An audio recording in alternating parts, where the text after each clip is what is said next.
2024లో junior NTR AP CM అవడం ఖాయం అంటూ చెప్తున్నారు ప్రకాష్ రాజ్. ప్రకాష్ రాజ్, జూనియర్ ఎన్టీఆర్ మధ్య మంచి సన్నిహిత సంబంధాలున్నాయి. తాజాగా ఈ విషయంపై ఆయన స్పందిస్తూ, తెలుగు రాష్ట్ర రాజకీయాలు చాలా ఇంట్రెస్టింగ్‌గానే ఉన్నాయి. కానీ అన్నిట్లోనూ కుట్ర ఉంది. ఆ కుట్రను ఛేదించాలంటే ఒక తెలివైనటువంటి నాయకుడు కావాలి. కాబట్టి తెలివైన నాయకుడంటే మరి ఎవరు అంటే ఇప్పుడు ఖచ్చితంగా ఇంకొకరి పేరు వినిపిస్తుందా? అంటూ చెప్తున్నారు. కాబట్టి ఇప్పుడు సోషల్ మీడియాలో సైతం ఎంతో వైరల్ అవుతోంది. అలాగే అభిమానులు కూడా వీటి గురించి తెలుసుకొని ఎంతగానో షాక్ అవుతున్నారు.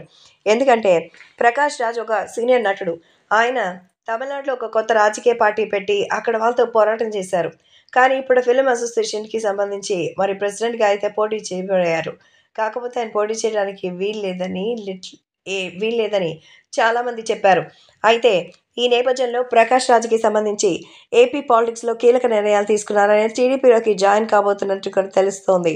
కాబట్టి ఇప్పుడు వేషాలేయడం వల్ల ఇప్పుడు చాలా రకాలుగా తెలుగుదేశం పార్టీ అందరికీ దూరమైంది. కానీ ఇప్పుడు ఇవంతా కూడా నిజం చేసుకోవడం ఖాయమవుతుందంటూ చెప్తున్నారు ప్రకాష్ రాజ్.